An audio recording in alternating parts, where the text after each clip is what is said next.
नमस्कार प्रोग्रामर्स, एक बार फिर से स्वागत है हे सुशील यूट्यूब चैनल पे। दोस्तों, आगे बढ़ने से पहले आप सभी को बहुत बहुत धन्यवाद, क्योंकि हमारा चैनल 3000 प्लस सब्सक्राइबर को टच कर चुका है और इसके लिए आप सभी को दिल से धन्यवाद। ठीक है, अब हम चलते हैं और बात करते हैं हमारे बचे हुए वर्क की। तो अभी लास्ट वीडियो में हमने देखा और एक नया सबसे पहले तो हमने एक एप्लीकेशन प्रोजेक्ट्स नाम का क्रिएट किया और उसके अंदर हमने मॉडल्स पे अभी वर्क करना चालू किया, जिसके अंदर हमने एक क्लास लिखी और इसके अंदर जो कोड हमने लिखा उसको मेक माइग्रेट्स नाम के एक कमांड से माइग्रेशन फ़ाइल क्रिएट की। माइग्रेशन फ़ाइल क्रिएट करने के बाद में ये माइग्रेशन फ़ाइल हमको मिल गई थी कहाँ पर, हमारे प्रोजेक्ट में एक हमको माइग्रेशन नाम का फोल्डर मिलता है, इसमें मिला था 0001 initial.py के नाम से। और फिर हमने एक माइग्रेट का कमांड चलाया जिससे कि ये जो भी माइग्रेशन फाइल था इसके अंदर का जो कुछ भी कोड था वो रन हुआ और उसको इसने SQLite 3 के अंदर एक डेटाबेस क्रिएट करके उसके अंदर टेबल में स्टोर कर दिया। तो जो हमारा टेबल बना वो कौन सा बना, प्रोजेक्ट्स अंडरस्कोर प्रोजेक्ट्स। यहाँ तक का काम हो चुका था, लेकिन अब इसके आगे बात ये बची है कि हम इस SQLite 3 के अंदर इस टेबल के अंदर डेटा एंट्री कैसे करें, मतलब कि हम इसके अंदर डेटा को सेव करना चाहते हैं वो कैसे करेंगे। तो अभी हम इसको डायरेक्ट वे में करने वाले हैं, क्योंकि अभी हम एडमिन तक नहीं पहुँचे और एडमिन पैनल तक नहीं पहुँचे हैं। तो इसको हम डायरेक्ट वे में करेंगे और उसके लिए क्या करना है, सिंपली हम अपना कमांड पैलेट ऑन करते हैं और एक नया टर्मिनल ऑन कर लेते हैं। जैसा कि मेरे पास यहाँ पर एक टर्मिनल है और इस टर्मिनल की साइज को सबसे पहले बड़ा कर लेते हैं, क्योंकि कुछ देर तक हम इसी टर्मिनल पे काम करने वाले हैं। 1 मिनट, मुझे इसका शॉर्ट कोड देखना पड़ेगा। तो सेटिंग में चलते हैं, टर्मिनल को बंद करते हैं और यहाँ पर सर्च करते हैं टर्मिनल।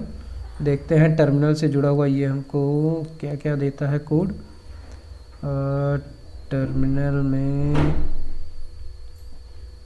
ठीक है, मैं वीडियो पॉज करके एक बार इसको खोज लेता हूँ सो दैट टर्मिनल का जो फॉन्ट है वो थोड़ा सा बड़ा कर दूँ। ये मिल गया फॉन्ट साइज। टर्मिनल की फॉन्ट साइज को कर देता हूँ अभी के लिए 22। तो मॉडल्स पे आते हैं, टर्मिनल को ऑन करता हूँ, यस ठीक है। अब इसकी विजिबिलिटी जो है वो बढ़िया हो जाएगी।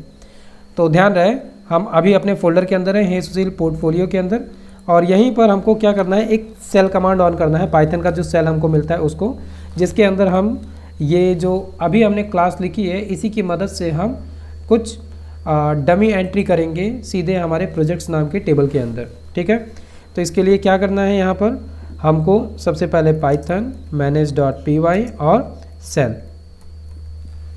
हिट किया हमने।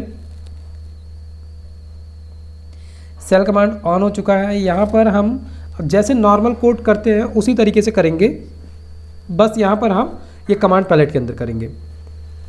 तो अब सब कुछ करने से पहले सबसे पहले हमको क्या चीज़ की ज़रूरत पड़ेगी, हमको सबसे पहले इंपोर्ट करना पड़ेगा हमारे मॉडल को।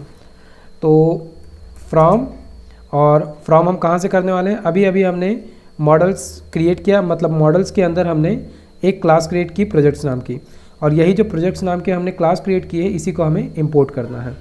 तो ये पड़ा कहाँ पर है, ये पड़ा है प्रोजेक्ट्स नाम के एप्लीकेशन के अंदर, मॉडल्स नाम की फ़ाइल के अंदर। तो यहाँ से हमने इंपोर्ट करना है क्या, प्रोजेक्ट्स, एंटर किया। इंपोर्ट होने के बाद में अब सबसे पहली चीज़ क्या है कि हमारे पास जो डेटा यहाँ है, जैसे कि टाइटल है, डिस्क्रिप्शन है, टेक्नोलॉजी है और इमेज है, इन्हीं सारी क्वेरीज़ को हम यहाँ से डायरेक्ट करने वाले हैं। तो उसके लिए सबसे पहले हमें एक क्लास का इंस्टेंस बनाना पड़ेगा, क्योंकि जो प्रोजेक्ट्स वाली क्लास है इसका पहले इंस्टेंस बनाएंगे। तो मान लो हम इसको देते हैं P1 इक्वल टू और प्रोजेक्ट्स के बाद में क्या कहते हैं, स्मॉल ब्रैकेट ऑन किया, एंटर, टैब करके भी लिख सकते हैं या बिना टैब के भी, टैब करके हमने देना है सबसे पहले क्या, टाइटल। अब याद रहे क्योंकि हम यहाँ से डायरेक्ट क्या कर रहे हैं, हम यहाँ से सीधे वैल्यू पास कर रहे हैं। अब टाइटल फील्ड पे हम जो कुछ भी यहाँ देंगे वही टाइटल में जाकर स्टोर होगा। तो मान लो यहाँ पर हमने दिया my first project with hey सुशील, ये हमारा टाइटल हो गया। इसके बाद में कॉमा करके एंटर दिया, और दूसरी चीज़ हमारे पास क्या है, डिस्क्रिप्शन है। तो हम यहाँ पर देते हैं डिस्क्रिप्शन, और डिस्क्रिप्शन के बाद में जो भी हम देना चाहें यहाँ पर, this is first projects app with hey Sushil on YouTube channel, ठीक है, कॉमा। इसके बाद में है टेक्नोलॉजी, तो टेक्नोलॉजी हम दे देते हैं यहाँ पर, टेक्नोलॉजी हम दे देते हैं जेंगो फ्रेमवर्क, ठीक है। लास्ट चीज़ बचती है इमेज, तो इमेज में हम दे देते हैं, पाथ नहीं देना है हमको, याद रहे, क्योंकि IMG जो है हमने पहले ही ले रखा है। यहाँ पर हमको क्या देना है सिंपली हमको यहाँ पर देना है कि हम जो भी कुछ सेव करने चल रहे हैं वो हम कहाँ सेव करेंगे। तो सपोज़ दैट IMG के अंदर फाइल का नाम हम दे देते हैं, इमेजेस का नाम सपोज़ दैट प्रोजेक्ट करके ही देते हैं, project1.png। अभी ये फाइल हमको बनानी, ये इमेज नाम हमें कोई भी इमेज लेकर रीनेम करना पड़ेगा। इतना हुआ, एंटर किया, यही 4 फील्ड थे, इनको हम दे चुके, फिर एंटर किया। ये क्या हुआ, सबसे पहले हमने एक इंस्टेंस क्रिएट किया जिसके अंदर हमने बता दिया, ठीक है, टाइटल ये है, डिस्क्रिप्शन ये है, टेक्नोलॉजी ये है और इमेज ये वाली है। अब इसके बाद में इसको सेव करना है। सेव करने के लिए P1 जो कि हमारा इंस्टेंस था, डॉट सेव मेथड को कॉल करेंगे और एंटर। सब कुछ सही था, इसलिए इसके आगे कोई एरर नहीं मिला, मतलब कि ये हो चुका। चलो फटाफट ऐसे ही 2-3 क्वेरी और लिख लो, मैं वीडियो पॉज करके फटाक से 2-3 क्वेरियाँ और लिख देता हूँ और इसके बाद में आगे बढ़ते हैं। एंट्री करते समय देखिए, जैसे हम कोई सिंटेक्स एरर करेंगे ये चीज़ भी यहाँ पर आ जाएगी। जैसे मैं जल्दी जल्दी टाइप कर रहा था और यहाँ पर ये कॉमा देकर एंटर कर दिया मैंने, और दूसरी लाइन में आते समय एरर मिल गया तो इसने तुरंत सिंटेक्स एरर दे दिया। तो क्या करना पड़ेगा, फिर से हमको इंस्टेंस क्रिएट करना पड़ेगा। तो P2 करके मैं इंस्टेंस फिर से क्रिएट करने जा रहा हूँ, प्रोजेक्ट करके, और इसके आगे की कहानी आप जान रहे हो तो आप भी फटाफट 2-3-4 डमी एंट्री कर लो, मैं भी कर लेता हूँ।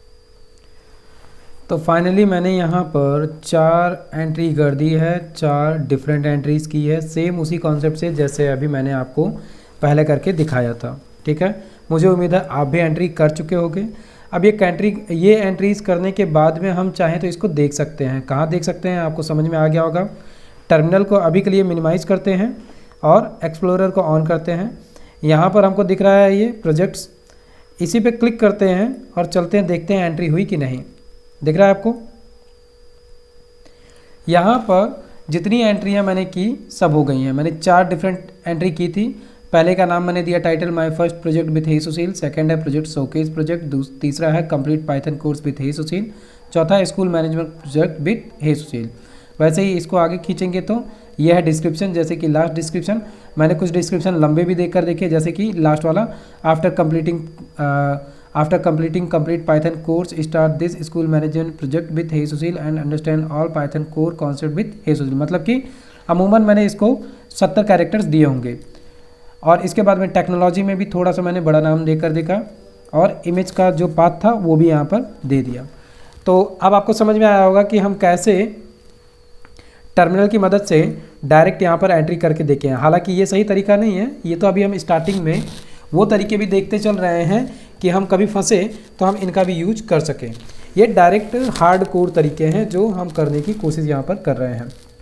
अब अगर ये एंट्री यहाँ पर हो चुकी है, दैट मीन्स कि हमारा ये काम हो गया कि हम SQLite में एंट्री कर चुके हैं। अब इसके बाद में दूसरी सबसे इम्पॉर्टेंट चीज़ क्या है कि ठीक है ये सब कुछ तो हो गया, ये सारा डेटा जो अभी डेटाबेस में हमको दिखा, उसी डेटा को उठाकर हमें एक HTML पेज बनाकर वहाँ पर दिखाना है। जैसे आपको याद होगा हेलो वर्ल्ड वाले में हमने किया था, वहाँ पर हमने सबसे पहले views.py में लॉजिक्स लिखे और इसके बाद में वहीं से हमने HTML पेज पर कुछ डेटा पास कराया और HTML पेज पर दिखा दिया। यहाँ पर काम तो वही करना है, लेकिन अब डेटा हमको यहाँ मॉडल से पहले मांगना पड़ेगा। डेटा हम क्या करेंगे, मॉडल से पहले मांगेंगे, और मॉडल से मांगेगा कौन, view.py। ये views.py यहाँ पर हम लॉजिक लिखेंगे और डेटा हम मांगेंगे models.py से। जब हमको डेटा सारा मिल जाएगा views.py पर, तो वही डेटा उठाकर हम ट्रांसफ़र करेंगे कहाँ पर, HTML के पेज पर। अब उसके लिए यहाँ पर हमें क्या करना है, यहाँ पर हमें फिर से एक टेम्पलेट्स नाम का फोल्डर बनाना पड़ेगा जहाँ पर कि हम सारे HTML के कोड रखेंगे और स्टैटिक फाइल मतलब कि जो बेसिक वर्क हमको करना है, जैसे हेडर फुटर तोड़ना है, उसके लिए हमने हमारे कोर फोल्डर में ही एक टैबलेट्स नाम से फोल्डर बना लिया था और यहाँ पर हमने एक basic.html नाम की फ़ाइल लिख दी थी। तो ये तो काम हो गया। अब प्रोजेक्ट में जो इसके बाद में हमें काम करना है, क्या करना है, ये क्वेरी लिखने के बाद में सीधे हमें चलना है व्यूज़ पर और वहाँ पर हम लिखेंगे लॉजिक लिखेंगे, जिससे कि ये डेटा हम रिट्रीव करके दिखा सकें HTML के पेज पर। अगर इसमें कहीं आपको कन्फ्यूजन आता है एंट्री करने में तो वीडियो पॉज करो या फिर से रिवाइंड करके देख लो, या फिर भी अगर आपका कन्फ्यूजन नहीं क्लियर होता है तो मुझे कमेंट करो, मैं कोशिश करूँगा जल्द से जल्द जवाब देने का। ठीक है, जाते जाते वीडियो अच्छा लगा है तो लाइक ज़रूर कर देना, चैनल सब्सक्राइब कर लो, बेल आइकन को हिट कर दो ऑल नोटिफिकेशन के लिए, सो दैट कि आगे के सारे अपडेट्स आपको मिलते रहें। ठीक है, स्वस्थ रहें, मस्त रहें, कोडिंग करते रहें। मैं मिलता हूँ नेक्स्ट वीडियो में।